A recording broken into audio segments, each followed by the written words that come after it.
आदिकाला सर्वकाला कलात्मा मायाय व्रता भक्त उद्धार प्रयत्नात्मा जगतकर्ता जगन्मया। श्री गणेशाय नमः। श्री गुरुभ्यो नमः। श्री कृष्णाय नमः।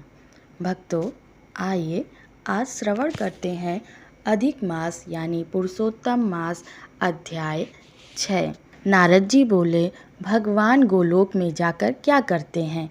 हे पाप रहित मुझ श्रोता के ऊपर कृपा करके कहिए। श्री नारायण बोले, हे नारद, पाप रहित अधिमास को लेकर भगवान विष्णु के गोलोक जाने पर जो घटना हुई वह हम कहते हैं, सुनो। उस गोलोक के अंदर मड़ियों के खंभों से सुशोभित सुंदर पुरुषोत्तम के धाम को दूर से भगवान विष्णु देखते हैं।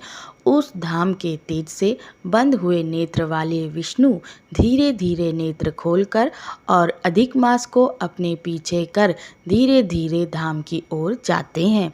अधिमास के साथ भगवान के मंदिर के पास जाकर विष्णु अत्यंत प्रसन्न हुए और उठकर खड़े हुए। द्वारपालों से अभिनंदित भगवान विष्णु पुरुषोत्तम भगवान की शोभा से आनंदित होकर धीरे धीरे मंदिर में गए और भीतर जाकर शीघ्र पुरुषोत्तम श्री कृष्ण को नमस्कार करते हैं।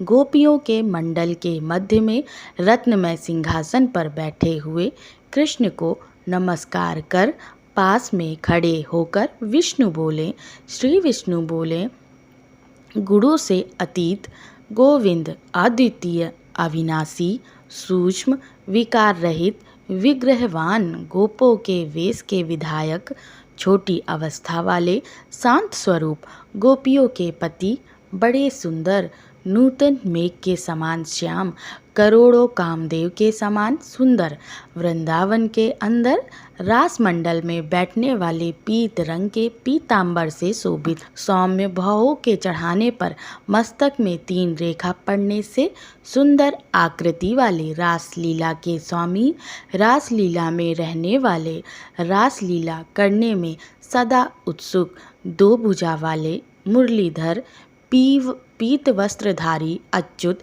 ऐसे भगवान की मैं वंदना करता हूँ। इस प्रकार स्तुति करके भगवान श्री कृष्ण को नमस्कार कर पार्षदों द्वारा सत्कृत विष्णु रत्नत सिंहासन पर कृष्ण की आज्ञा से बैठे।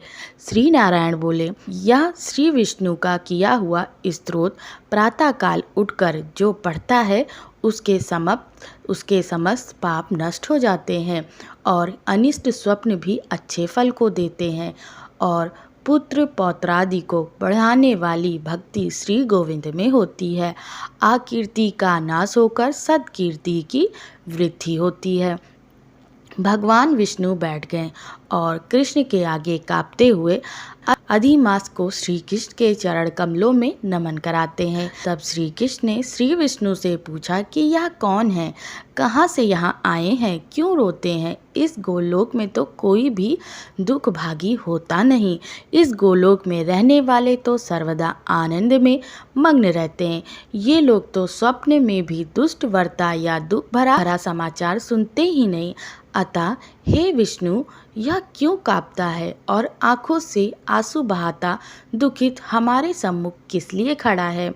श्री नारायण बोले, नवीन मेघ के समान श्याम सुंदर गोलोक के नाथ का वचन सुन सिंहासन से उठकर महाविष्णु मलमास की संपूर्ण दुख गाथा कहते हैं। श्री विष्णु बोले, हे वृंदावन की शोभा के नाथ, हे श्री कृष्ण, हे मुरलीधर, इस अधिमास के दुख को आपके सामने कहता हूँ, आप सुने। इसके दुखित होने के कारण ही स्वामी रहित अधिमास को लेकर मैं आपके पास आया हूँ। इसके उग्र दुख रूप अग्नि को आप शांत करें। यह अधिमास सूर्य की संक्रांति से रहित है, मलिन है, शुभ कर्म में सर्वदा वर्जित है। स्वामी रहित मास में स्नान आदि नहीं करना चाहिए। ऐसा कहकर वनस्पति आदि को ने इनका निरादर किया है। द्वादश मास कला, क्षण अयन, संवत्सर आदि शेषवीरों ने अपने अपने स्वामी के गर्व से इसका अत्यंत निरादर किया है। इसी दुखाग्नि से जला हुआ या मरने के लिए तैयार हुआ। तब अन्य दयालु व्यक्तियों द्वारा प्रेरित होकर हे ऋषिकेश, शरण चाहने की इच्छा से हमारे पास आया और कांपते कांपते, घड़ी घड़ी रोते रोते अपना सब दुख जाल इसने कहा, इसका यह बड़ा भारी दुख आपके बिना टल नहीं सकता, अतः इस निराश्रय का हाथ पकड़कर आपकी शरण में ले आया। दूसरों का दुख आप सहन नहीं कर सकते, ऐसा वेद जानने वाले लोग कहते हैं। अतएव इस दुखित को कृपा करके सुख प्रदान कीजिए। हे जगतपते, आपके चरण कमलों में प्राप्त प्राणी शोक का भागी नहीं होता, ऐसा वेद जानने वालों का कहना है। कहना कैसे मिथ्या हो सकता है। मेरे ऊपर कृपा करके भी इसका दुख दूर करना आपका कर्तव्य है, क्योंकि सब काम छोड़कर इसको लेकर मैं आया हूँ। मेरा आना सफल कीजिए। बारंबार स्वामी के सामने कभी भी कोई विषय ना कहना चाहिए, ऐसी नीति के जानने वाले बड़े बड़े पंडित सर्वदा कहा करते हैं। इस प्रकार अधिमास का सब दुख भगवान कृष्ण से कहकर हरि कृष्ण के मुख कमल की ओर देखते हुए कृष्ण के पास ही हाथ जोड़कर खड़े हो गए। ऋषि लोग बोले, हे सूत जी, आप दाताओं में श्रेष्ठ हैं। आपकी दीर्घायु है, जिससे हम लोग आपके मुख से भगवान की लीला के कथा रूप अमृत का पान करते हैं।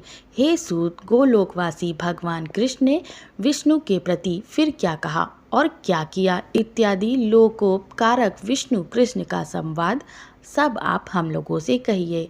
परम भगवत भक्त नारद ने नारायण से क्या पूछा, हे सूत, इसको आप इस समय हम लोगों से कहिए। नारद के प्रति कहा हुआ भगवान का वचन तपस्वियों के लिए परम औषध है। इस प्रकार पुरुषोत्तम मास 6ठा अध्याय संपूर्ण हुआ।